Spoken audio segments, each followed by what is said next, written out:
Yo, what's going on, guys? Welcome back to a brand new video. Thank you guys so much for tuning in. I really do appreciate it. If you're absolutely in love with the New York Knicks like I am, I recommend clicking that red subscribe button down below and lighting up that post notification bell so you do not miss any future content on this channel. So anyway, let's get back into this trade that went down yesterday afternoon. And I'm sure a lot of you guys are still thinking about this trade. Like, some of y'all may like the trade, some of you may not be a big time fan of the trade. Some may just be in the middle, or it's just like, I don't know what to feel right now. It's just a very weird feeling. And anytime you trade a homegrown player or a couple homegrown players, there's going to be a panic, especially when it's like, oh, we didn't get a superstar back, we're stuck in the middle of the pack, we stink, we're a playing team, we're not good enough, we're extremely mid. It's very easy to be in that mindset after a trade went down. I was kind of in that mindset yesterday because when I uploaded that breaking news video of OG Anunoby being traded to the New York Knicks, it was literally just like my mind was just going all over the place because that was my initial reaction to the trade, because you notice how that went up like a few minutes after Agent Wojnarowski ended up breaking the news. But I wanted to just bring more structure, show what I think the Knicks are trying to do. Well, what first came to my mind now when I'm thinking about it, or when I was thinking about it earlier, when the New York Knicks traded for OG Anunoby, Leon Rose must have saw in that Magic game. He must have saw in other games like, damn, these offensive rebounds unacceptable. We need someone that can rebound more. We need someone that can defend and has better lateral quickness so he's not getting beat to the basket constantly. We need a better three-point shooter. We need someone with more structure, someone that's willing to move the basketball and has experienced a winning culture. OG Anunoby did not play in that finals run. He was actually injured when they won the championship versus the Warriors, but he still got to see like what a championship team looks like out there on the basketball floor, even though it was huge that Klay Thompson got hurt, Kevin Durant got hurt. When it came to the finals, just absolute blows when it came to that finals. But you're bringing in a winning player here, and Leon Rose also may look at it. I'm not saying we're going to get Donovan Mitchell. I'm not even saying we're going to get a Zach LaVine, and I'm not saying I want Zach LaVine. From a fit standpoint, do I love Donovan Mitchell? No. You have Jalen Brunson, that's 6'2". You have Donovan Mitchell, who's in that same department. But I guess there is more of a comfortability for Leon Rose that it's like, if we bring in another smaller guard, at least we have a defensive trusted guard that knows, or a defensive trusted three that knows his role. He knows what he's doing out there on the floor. He's not going to try to do too much with the basketball, even though he's looking to be a little more of a creator. That's something he wanted to do more in Toronto. He doesn't need to take a lot of shots to score a good amount of points. That's the difference between OG Anunoby and RJ. Obviously, better defender, better ball handler. I wouldn't say he's the creator of RJ, or like maybe the upside of a creator, even though RJ still has work to do in that department. But I feel like OG's a more fluid player, but yeah, better shooter, better defender, someone that's willing to move the ball and just brings more structure to the offense when it comes to spacing. And that's going to open up more for Brunson, because when Brunson had length, when he had guys that could shoot the basketball and versatility out there on the floor when he was in Dallas Mavericks uniform, it really opened up a lot for him. And it's going to open up easier reads for Jalen Brunson when it comes to facilitating. It's just going to open up so much. Like, imagine Julius Randle driving in the interior. If he makes the right read, you have OG Anunoby open for a three. Jalen Brunson likes to get into the paint. You have OG Anunoby that we can consistently count on to knock down the three. RJ got off to a very good start shooting the three ball, and then he just fell down a cliff like under 35%. He improved his free throw shooting, but outside of that, he did not improve much when he was out there on the floor for the New York Knicks. You have someone of OG Anunoby who we could at least trust. We know is going to defend the best opposing player, at least when it comes to that wing position, if it's a Kawhi Leonard. As much as I love Josh Hart, can clog the passing lanes, get up in New Jersey as an on-ball defender. Josh Hart, 6'4".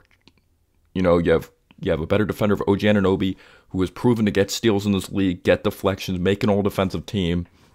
He's 6'7" with more length. So he brings more size, he brings more strength to the table, which gives me another level of comfortability. We add more size, we add more length to the team.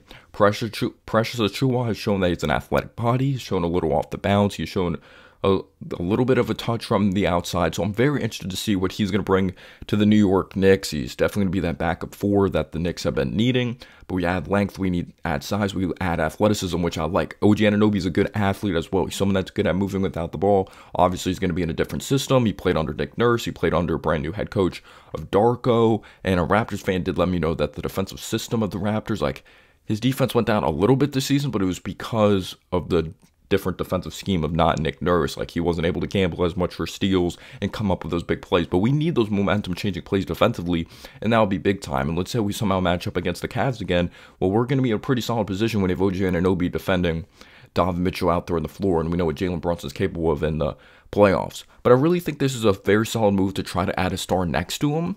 But even at the same time, I like it because OG's a more efficient player than RJ Barrett. OG Anunoby, his career high is 38 points, which ironically came against the New York Knicks, I believe, in the Garden, or it might have been in Canada, I forgot. But RJ Barrett, he'll have these games in the season that he has like 3 40-point games. He just erupts. He looks like a star. It's like, oh, there's RJ Barrett. And then he goes down to like 18. You could say a lot of that has to do with a role, but you would also think you would get used to playing with certain players or certain personnel throughout your career. Since your rookie year, it's year 5, you've played with Julius Randle since the first year, even though there was a changing when it came to the head coaching position of David Fizdale. But when you just really truly look at it, RJ Barrett was too inefficient. He was too inconsistent. OG Anunoby may not give us those pop games of 40-plus points. And maybe he's not a star here. He's 26 years old. Everyone develops at their different pace. But he's going to give us more consistency of those near 20-point games, like 17 to 18 points per game on better efficiency. He may have less pop games, but he's going to bring us more consistency. Someone that just has the offense flowing more and makes the smarter reads out there on the floor, less turnovers, more disciplined defensively. And Thibodeau's really going to like that. Malachi Flynn's kind of just a throw-in my opinion. He's someone I wasn't a big fan of in Toronto. Supposed to be the scoring guard. Doesn't really score at a very, very high level. Didn't get consistent minutes, but that's also due to lack of size. I'm not really expecting him to get minutes, especially with the McBride extension. So I'm really interested to see what's going to happen with that. Because I'm like, damn, we extended McBride. He like never plays. He's a good defensive player. Doesn't bring much offensively. We'll see if his offensive game continues to grow. But when I'm looking at it, the New York Knicks were a playing team. When you had RJ, Randle, and Brunson, I thought there was too many shot creators out there anyway. And when you have Brunson, who's an efficient player, you know, he's an efficient shot creator. Randall's starting to become, he's more efficient this year, especially because he's finishing around the basket. But I always thought it was a weird fit when you have Randall that was inefficient during the time. Like when I talked about in a prior video last year, you have Randall who's an inefficient shot creator and RJ Barrett. It's kind of a weird fit out there on the floor of 3 guys that really need the ball. Like OG can excel with the ball in his hands, but he prefers to play off ball. He's better playing off ball. He has shown that he could score a little bit in the mid-range. You know, he's a tough finisher inside, but it also comes down to getting to the basket. And we're going to have to pay OG. You know, when you let a guy like Quickly, because we were going to have to pay Quickly to get into that a little more. I found I didn't really get into that a lot when it came to my reaction video to the trade. We're going to have to pay Quickly like starters money to not start on this team.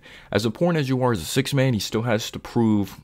Like, he still has to prove himself in the playoffs. That's still a big-time part of it. I'm going to miss Quickly, but it's a better opportunity for him in Toronto.